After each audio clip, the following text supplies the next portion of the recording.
2 जुलाई 2019। अस्सलाम वालेकुम मेरे दोस्तों, सज्जनों और बेलियों। मैं हूँ इज़हार अहमद और वेलकम करता हूँ आपको किचन गार्डनिंग चैनल पर। ये मेरे पास एक पौधा है जिसका नाम है लेमन बेसिल। जिस तरह न्याज़बो का पौधा होता है, जिस तरह तुलसी का पौधा है, ये उसी फैमिली से बिलोंग करता है। लेकिन इसके पत्तों में से और इसका टेस्ट ऐसा है जैसे नींबू हम खा रहे हों, खट्टा मीठा सा, और इसकी खुशबू भी बिल्कुल नींबू जैसी ही है। इसके ऊपर काफ़ी कीड़ों का भी अटैक है, हाँ, लीफ माइनर का अटैक है, जो कीड़ा पत्तों के अंदर घुस जाता है और पत्तों का रस चूसा रहेगा और लाइनें बनाता रहेगा। तो इसको कुछ सीड्स भी लगे हुए हैं, तो मैं चाह रहा हूँ इनको सीड से ग्रो करके भी देखा जाए। हमारे पास एक पौधा है तो हम एक पौधे से कितने सारे पौधे अपने खुद से बना सकते हैं।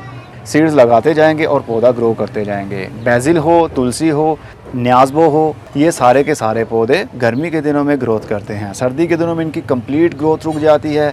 समटाइम तो ये सर्वाइव ही नहीं कर पाते ठंड के दिनों में। तो अभी तो काफ़ी गर्मी है, जुलाई का महीना शुरू हो चुका है, ह्यूमिडिटी भी है, नमी भी है, गर्मी भी है, तो ऐसा मौसम इनके लिए बहुत अच्छा समझा जाएगा।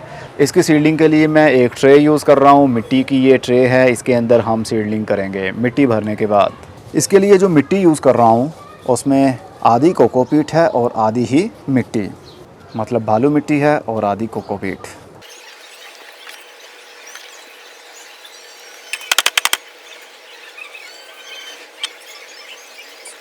चलिए अब सीड्स को कलेक्ट कर लेते हैं। ये फूल खिलने के बाद में ये ड्राई हो जाते हैं और उसके बाद में ये टहनी जब सूख जाए तो इसके अंदर बीज बन जाएंगे। हम ये टहनी काट लेते हैं और अब इसके अंदर से हम सीड्स निकालेंगे।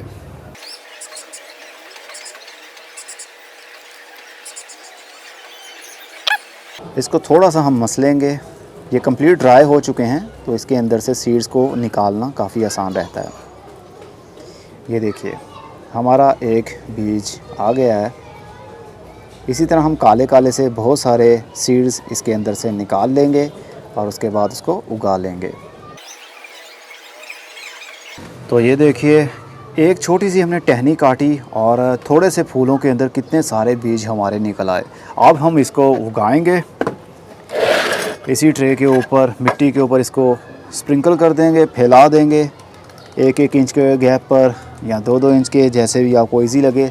लेकिन 1-1 इंच या इससे थोड़ा सा कम होना चाहिए गैप, इसका डिस्टेंस होना चाहिए, ताकि जब पौधे की जो बीज है उसकी जर्मिनेशन शुरू हो तो उनकी रूट्स आपस में बाउंड ना हो और वो फाइट ना करे अपनी ग्रोथ को बढ़ाने के लिए। अब दोबारा से हम इसी मिट्टी से सीड्स को कवर कर देंगे। सीड्स को बहुत ज़्यादा मिट्टी के अंदर नहीं दबाना, सिर्फ इतना दबाना है कि वो हमें नज़र ना आए और सूरज की धूप सीड तक ना पहुंच पाए। अगर बहुत ज़्यादा आपने दबा दिया तो सीड की जर्मिनेशन शुरू नहीं हो पाएगी और वो गल जाएगा। क्योंकि सीड्स बारीक हैं इसलिए ज़्यादा इसके ऊपर वेट नहीं पड़ना चाहिए। बेसिल की कोई सी भी स्पीशी हो, जिस तरह अभी मैंने की, तुलसी का चाहे पौधा हो, फरवरी के महीने से उसकी नई ग्रोथ शुरू होती है और सितंबर से अक्टूबर के महीने तक स्टिल इसी तरह ग्रोथ चलती रहेगी। टाइम टू टाइम उसको फूल लगते रहेंगे, ड्राई होते रहेंगे। आप इसी तरह बीज कलेक्ट कर सकते हैं। दिसंबर जनवरी के महीने में इसकी ग्रोथ नहीं होती, ना इसको फूल लगते हैं। गर्मी इसको मिलती रहेगी, धूप इसको मिलती रहेगी, इसकी ग्रोथ होती रहेगी। एक पौधे से कितने सारे बीज बनेंगे और उससे कितने सारे पौधे आप बना सकते हैं, ये तो अभी आपको पता चल ही जाएगा।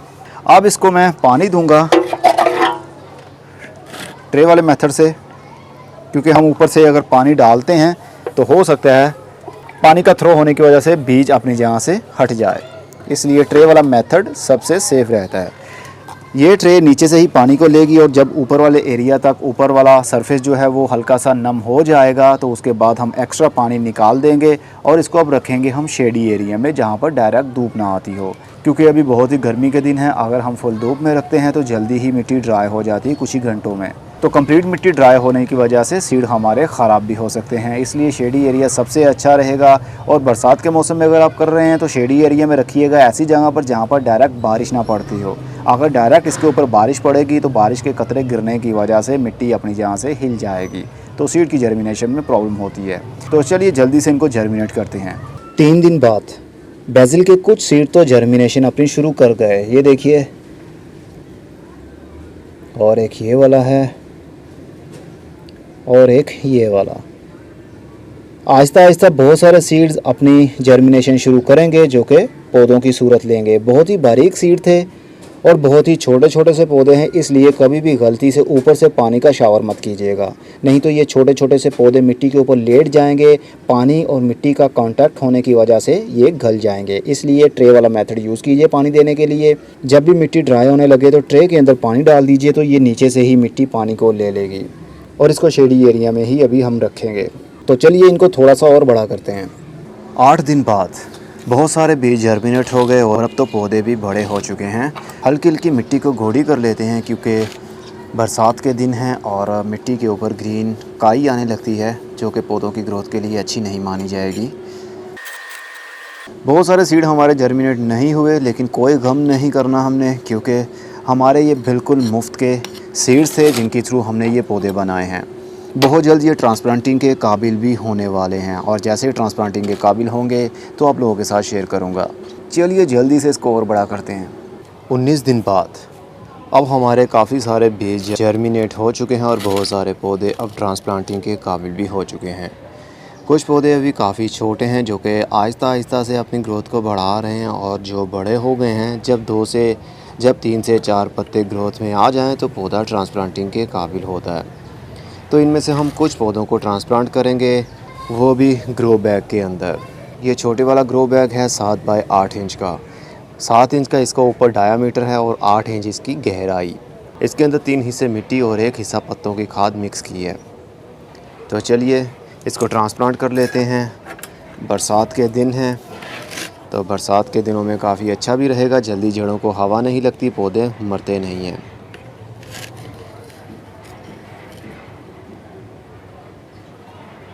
ये देखिए जी, 2 पौधों की छोटे छोटे से भी पौधे हैं, तो इनका रूट स्ट्रक्चर देखिए कितना ज़बरदस्त है। वाइट कलर की रूट्स ग्रोथ कर रही हैं, इसका मतलब इनकी ग्रोथ काफ़ी स्टेबल और अच्छी है। सिंपल हम मिट्टी को थोड़ा सा हटाएंगे।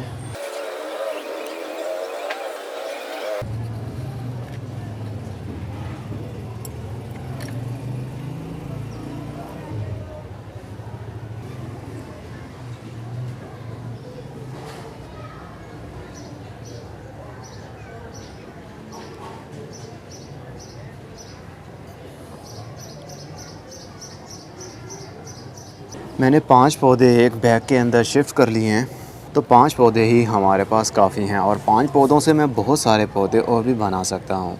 इनकी कटिंग भी आसानी से हम ग्रो कर सकते हैं, और जब इसको सीड्स लगते हैं उनकी जर्मिनेशन भी काफ़ी आसान रहती है। जैसा कि हमने एक पौधे से कितने सारे बीज उतारे और कितने सारे पौधे बना लिए। बेसिल के पौधे हों, बहुत ही आसानी से ये कटिंग से चल जाते हैं। इनके जब पत्तों को तोड़ा जाए, स्मेल किया जाए या खाया जाए, ऐसे लगता है जिस तरह आपको नींबू का टेस्ट लग रहा है। इसीलिए इसको लेमन बेसिल कहते हैं। इसकी खुशबू भी नींबू जैसी है और इसका जायका भी कुछ नींबू जैसा, लेकिन खट्टा नहीं, सिर्फ इसके अंदर स्मेल ऐसी है।